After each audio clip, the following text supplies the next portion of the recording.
grabe. Ngayon po ay gagawa kami ng vlog. And of course, kasama namin ang mga tropa namin, mga Gen Z. Say mo na kayo! Hey!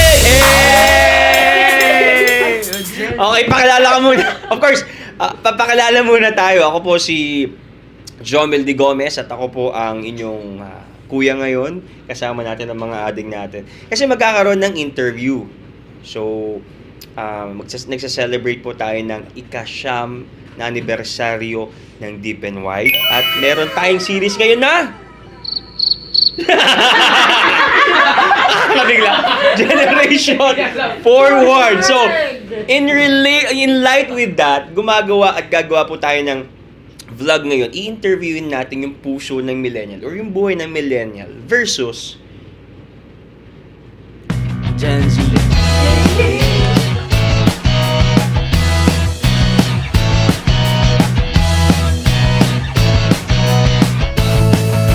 Turuan niyo muna kami ng mga Gen Z words. Yes. Para at least makakasabay kami mamaya sa inyo, di ba? Okay. Ay, Frogs. Ano yun? Hindi ko alam yun. Ano yun? Pag frogs po kasi, ibig sabihin nun, palakas. Malakas. Opo. Kasi po, Frogs ka? frog sa Tagalog po is palaka. Oo. Pag madaming palaka, palakas. Oo. Tapos in English, frogs. So, pag may sakit, sasabihin niyo frogs. Opo, pag may sakit. Kunwari po, ako po may sakit ako. Tapos nag-chat po si kuya. Kuya, may sakit po ako. Tapos sabihin po ni kuya sa akin, frogs bro. Like that. Pero pag meron pa pong isa, pics. Ano naman yung pics? Yung pics po kasi, di ba meron po tayong tinatawag na IMG, pag image. Tapos yung synonyms po namin is IMG. So, pag kunwari po, sinabi ni kuya na carbs, sasagot ko po, pics, kasi IMG. Yung mga pinalilit yung ginagawang mga letters na, for example, yung not gonna lie and MGL. yung ano nila, Herfer. Taruhan nyo kami na. Alam nyo, alam nyo yung ismaha? So much hate. Ismala. Alam niyo yun? So much love,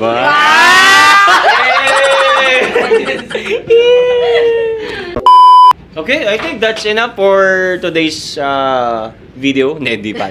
Pupunta pa kami sa coffee shop at magko-coffee kami ngayon. Okay? Bye-bye. Sige na. Paano kayo magbabay? Paano magbabay ang Gen Z? Bye-bye. Bye-bye. Kasi kami sa amin, pag yung magbababay na, bye lang, tapos thanks. Spelling nun, T and X. Bago kayo nagpauso ng unggal-unggal na yan, meron na kami nun, T and X. Thanks! Diba? Alam mo yan? Bye, thanks. Alright! See you later. See you later, guys. See you po. Yeah, Gen Z.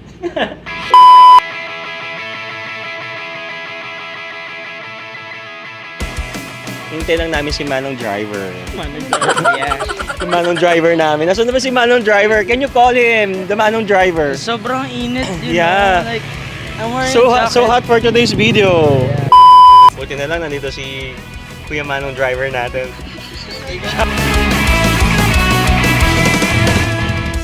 Hey, Gen Z din si Manong Driver. Sige, para hindi sayang oras, magtanungan muna tayo. Kasi for sure nakatambay kayo sa social media ngayon or sa YouTube. Ano yung mga favorite ninyong pinapanood? Nanood ka ba ng Skibidi Toilet? Nabutan mo yun? Gen A po yun. Mga alpha na yun, no? Mga alpha. Pero kayo, anong pinapanood ninyo? Siguro po, mga Beanie, gano'n. Parang, Lagi na maawit mula kusina hanggang sa sala. sumasayaw, no? Yun po. Tapos ano pa bang mga pinapanood natin? Mga... Roblox ba nabutan yun? Opo, labak. Tsaka po yung Minecraft, ganun. Ako kasi, paborito ko yung... Ewan ko, kilala niyo ba si, Mr. Bean? Mr. Bean, oo. Mr. Bean, oo. Hindi, universal yun eh. Universal. SpongeBob, yung mga yan. Pero talaga, yung mga slam dunk tayo nun, di ba? Slam dunk, Dragon Balls. Daimos, kilala nyo? Hindi nyo nakalala si Daimos, Voltes 5. Narinig ko, Naririnig. pero hindi po kilala. Ultramantiga. Ultraman Dyna. Sino po yan? Hindi nyo kilala yung mga yun, no? Yung mga ano, meron pa yung si Master Rider Black. Hindi nyo kilala yan. Hindi po. Pulis Pangkalawakan, si... Ano pangalan? Zydo! Zydo! Zydo! Si Hindi nyo Captain kilala. Barbell! Hindi niyo kilala si Captain Barbell. Narinig din po. Ay. Si Gagamboy. Hindi nyo kilala si Gagamboy, no? Si Ibisman. May ganun ka? Kalaban ni Gagamboy. Oo. Si Ibang Navarro, tsaka si Jay Manalo yun. Oh, Lastic Man. Narinig lang, oh, si Bossing yun. Diretso lang tayo. Enteng. Enteng Kabisote. Narinig din po. Ang alam nyo na ngayon yung Shake, Rattle, and Roll eh. Yung alam nyo yan? Shake, Rattle, and Roll. Sa Netflix. Okay, dito na kami sa Aesthetic Coffee Shop. Hey, let's go, let's go, let's go.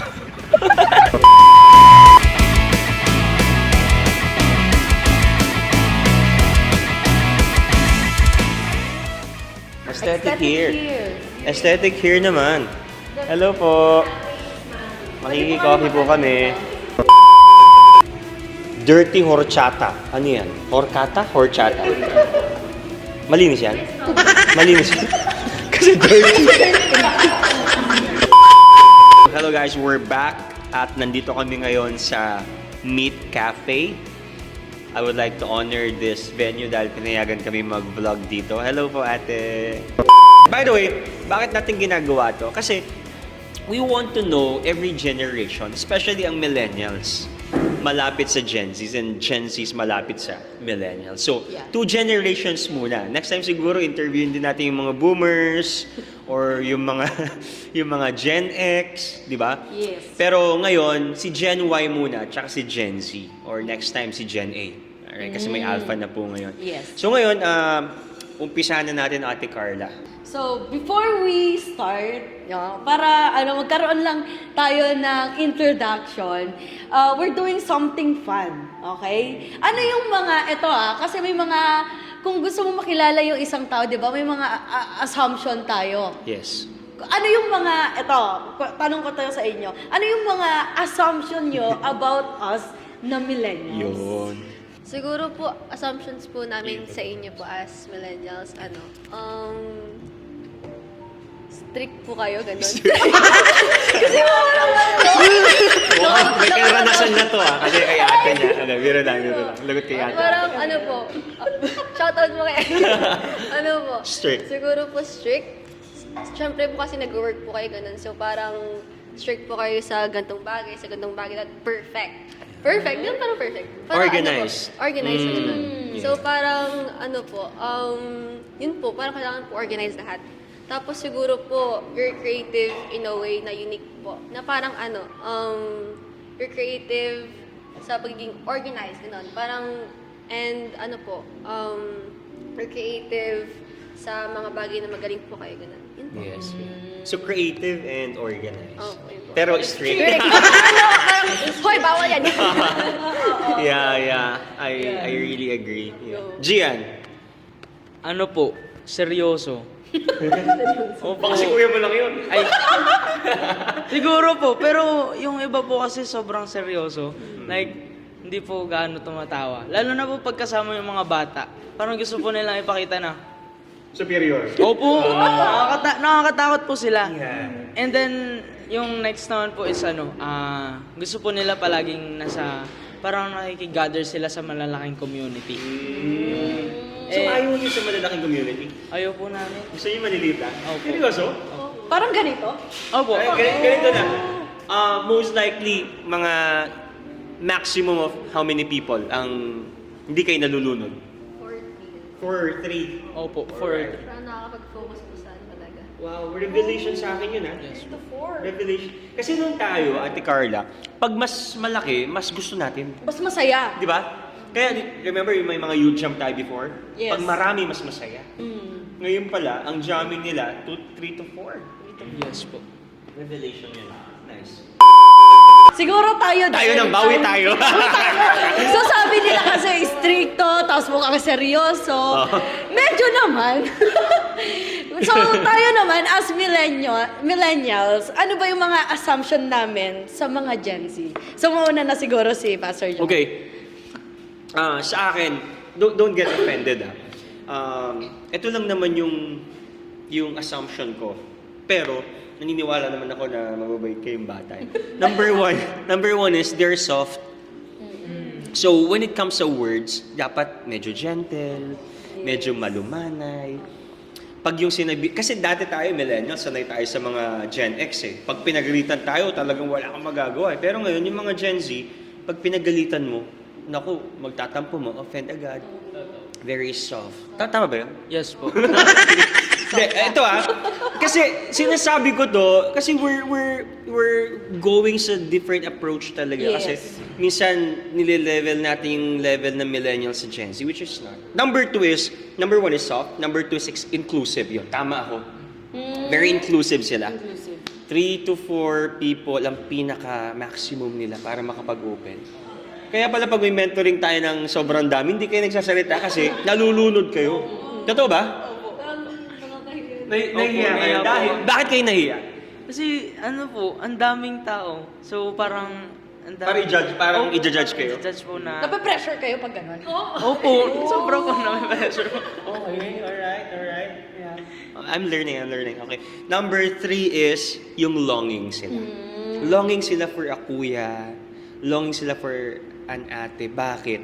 Kasi sabi mo nga very superior ang mga millennials eh. Ngayon, pag sabi nyo, pag sobrang seryoso, parang lumalayo kayo kasi natatakot kayo eh. Pero ang nakikita ko sa Generation C ay very longing sila doon sa mga makakausap nila. And then number 4 is productive sila. Yeah. Sabi ko, di ba, minsan nag-uusap tayo, bakit ito mga batang ito sobrang busy? Di ba? May mga tasks kayo agad. Nung tayo nag-jack and poy at saka nag-goholin lang tayo, text lang after ng klase, di ba? Gusto natin umuwi, manonood tayo ng Dragon Balls noon. Pero sila, magdamag, may mga ginagawa. Very productive. Yun naman yung maganda sa kanila. And then last one, number 5 is yung woke sila. Yes. Pag sinabi kong woke, ano sila? Aware sila sa nangyayari. I don't know kung ano nyo to. Pag sinabing woke kasi, you're aware sa mga global issues. Kasi nga Yes. nakatambay kayo sa social media, tama ba? Yes. Kaya, alam nyo pag pinifake kayo or binobola kayo, hindi na. Alam nyo? Yes. Pag yung, ito, pag nalalaman nyo or nararamdaman yung binobola kayo nung nasa isip ninyo. Wala po, nakakatawa lang. Opo.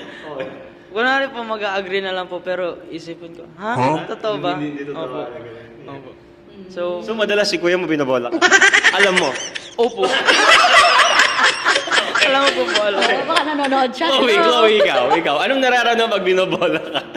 Feeling ko po siguro po parang mako-confuse, bakit yung sinabi yun?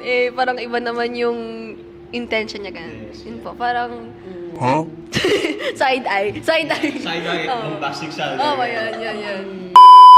Agree ako sa sinabi nyo kanina, Pastor, that they are woke generation kasi sobrang vocal nila. Kung papansinin nyo sa mga social issues, global issues, aware sila. Sila yung mga unang nagko-comment sa mga Facebook. Yeah. And which is good naman from them. Kaya parang lately, ito I'm not judging, kasi simula nung napag-aralan ko yung nature nila, I stopped judging the Generation Z. Kasi, nakatambay nga sila. For example, anong alam nila about ganitong issue? Hindi pa nila naranasan. They were commenting and they were sharing those posts kasi aware sila. Yes. Alam nila yung katotohanan. Alam nila yung they do research. So, since then, I stopped judging this generation. Yes. Anong alam nila about divorce? Bakit pinaglalaban nila ito? Di ba? Yun pala, alam nila yung trends. Di ba? Ikaw, Ate Carla, what are your assumptions? Isa yun, Pastor, sa mga nakita ko talaga, yung very vocal sila. And yung tinatawag na they are born with gadgets. Parang feeling ko lahat ng Gen Z. Native sila. Pinanganak na kasama yung cellphone. Yes, totoo yun. Kasi imagine nung lockdown, ang dali ninyong naka-adapt sa online class. Like, unlike yung mga millennials, paano ba tong Zoom? Kahit na very, alam namin sa sarili namin na kaya namin to eh. Pero kapag andun na kami, parang, naninibago pa rin ako. Pero sila very, alam nila yung gagawin nila. And also, pangalawa, yung attention span nila, Mabilis. mabilis. Ewan ko pero kanina nakausap ko si Chloe. Yung mga Gen Z daw, gusto nila mga instant. Just like, very, yung mga attention span nila. Like, kaya nila yung maraming ginagawa, something like that. So, multitasker kayo. Multitasker, no? So, naboboring daw sila. Ewan ko kung totoo, naboboring sila kapag isa lang yung tinitingnan nila. Gusto nila yung marami. Yes. Just like yung TikTok videos. Dalawa yung lumalabas. Dalawa yung Nagsasalita lumalabas. tapos may... Umamin ka nga sa akin, Brianna. Bakit ang daming pera ng wallet mo? Hindi ko po alam, Your Honor.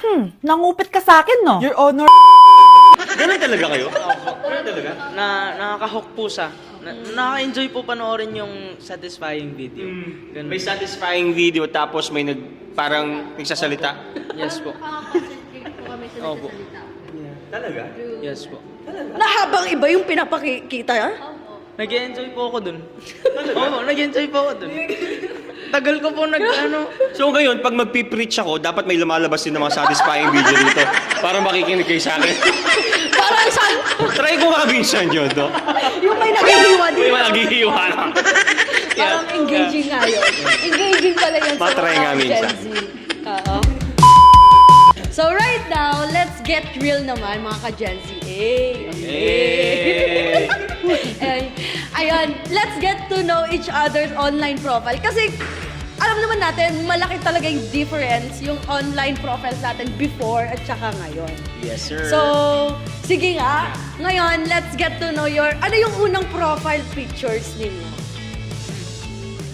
Ako po, yung pinakauna ko. Hindi ko po alam kung pinakauna, pero yung profile picture ko po is naka-hoodie ako na red, tapos nakaganyan ako. Tapos yung background ko po is kumot lang na kulay black. na color black. Kasi yung mga millennials, ang mga profile, unang profile pictures nila.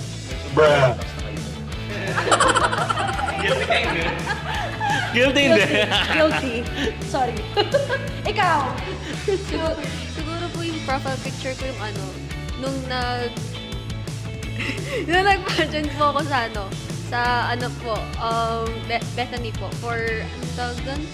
Kasi po meron po siyang competition. Tapos po, yung gown ko po, gamit po, kurtina kumot ng ng kaklase ko po. So parang nakakatawa kasi nga po, ganun-ganun siya. Tapos ang pangit pa po. Tapos, Ilan taon ka niyan? mga 6? 6? Meron ka ng Facebook? Hindi po, mga 9, ganun. 9, 11, 12, ganun. Okay. Yun po. So, yun po yung ginamit. Tapos, nakakaya po kasi nakagano, no? Pwede mo pakita dito? Bakit na? Yun po. Okay. Ngayon, carpool tayo ngayon kasi magkakaroon tayo ng open and close conversation. Para walang makakarinig. Habang naglalakbay tayo somewhere, pag-uusap tayo ng open hearts to, guys. Open hearts to. And then, of course, we will open our hearts. Hindi para open forum na iyakan or whatever. Kundi, we will try to understand one generation to another at magkakaroon ng collaboration at the end of the day. And I just figured out, Ate Carla, na hindi naman dapat maging katulad ng isang generation. Yeah. Basta mahal nila si Lord, that's fine. Sa akin kasi may mga ini-impose tayo na dapat maging katulad ninyo kami. Pag hindi nyo kami naging katulad, hindi kayo magaling, hindi kayo mabuting parang nagpapagalingan at feeling natin mas magaling tayo sa kanilang generation. Diba? Paano tayo makakapag-collab sa bawat isa? Yan. Do you have any suggestion? Actually, sabi nyo na kanina yung mga response nyo kanina. Pero, how we can collab ba para itong collaboration na to magkaroon ng improvement at mas ma-reach out pa natin yung bawat isa. Yes. Siguro po sa akin po, we should communicate to each other. Yeah. And ano po, anong tawag dito, parang mag-sharean po tayo ng mga experiences about isa and we should apply that ganito. Parang, ganito pala yung ginawa niyo, sige. Parang kami pong mga Gen Z, mga techie, tuturuan po namin mga millennials, gano'n. Yes. We Totoo need po that. yun, totoo po. Tapos po yung mga millennials, tuturuan po about life, gano'n. Yun po. Yeah. Mm. Yeah. Tama. Yun po. Siya, ikaw. Copy paste po. Sa akin naman let's stop comparing one generation to another. Yeah. Kasi parang lagi natin kina-compare yung generation na mas magaling yung generation namin nung kami, ganito kami noon. Dapat ganito rin kayo ngayon. So, di ba? Parang lagi nating nililevel yung generation natin sa generation nila. Iba nga yung generation nila. Kaya, I think one of the keys we have to do is yung openness and communication, also yung gentleness, yung maging understanding tayo sa bawat isa. Kasi I just figured out na talagang revelation sa akin na ang mga Gen Zs talaga, you have to ask for permission na can I give advice sa inyo, and you have to be gentle in a way na okay, makakapagbigay tayo ng advices and wisdom sa kanila. So ganun, siguro we have to stop comparing our generation to their generation. Kasi every generation has its own struggles and strength. Yes. So we have to understand that. And we're really different. At kapag alam natin na different tayo, then kailangan mas malawak yung understanding ng bawat isa. So yun ang natutunan ko ngayon sa conversation with the Gen Zs. Ayun. Di ba? Yeah. Ganda. Ay, So last words, Sarah, last words. Anything you want to say, G? Kahit lang. Any words? Ano po? Enjoy lang po natin kasama yung mga millennials and other generation. And matuto po tayo sa kanila. Kasi matututo din naman po sila sa atin. Yun. Ako po, we should learn from each other and yun po, we should appreciate one another and help each other kung paano po mag-grow sa every season natin. Yun po. Yeah. Best. Ate Carla? Ganda naman sinabi nila, mag-grow tayo together at palakasan tayo sa bawat isa. Kahit anong vibe ng bawat generations, I believe makapag-contribute to reach more the next generation as well. So, at mas lalong maging deeper pa tayo sa relationship natin. So, yun po. The best. Yeah. Siguro ako na uli magsalita. Let me close this in prayer. Yan. Sige, pray tayo. Lord, thank you po for this conversation. Thank you po, Panginoon, for the understanding and the wisdom. And Lord, we're happy that we are understanding every generation, especially in Gen Z and millennials. Lord, as we do this, Panginoon, magkaroon po kami ng generational friendship like David and Jonathan. Even though malayo ang gap at ang age gap nila, Panginoon, they are still friends, Panginoon. Yes. At ipinasa ito sa kauli-uli ang descendant na si Mephibosheth, Panginoon. Lord, we thank you for every generation. Yes, there are many generations, but we believe there is one faithful God in you. Amen. Panginoon, we believe that you are a multi-generational God. That's why, God, we honor every generation. We will stop comparing, condemning, and judging every generation, Panginoon. We will love them in Jesus' name. This is our prayer. Amen and amen, amen. Amen. So, thank you so much po for Thank you listening. Ayun. See you again sa ating next vlog. Yeah! Thank you guys for Bye-bye. watching! Furfur! Hanggang. Frogs. Scoops. Hey! At we would like to say thank you kay Manong Driver! And of course, kay Kuya JB na nag-shoot! At kay Ate Kina nasa likod! Thank you so much. Thank you so much. Mabuhay kayo. Super. God bless.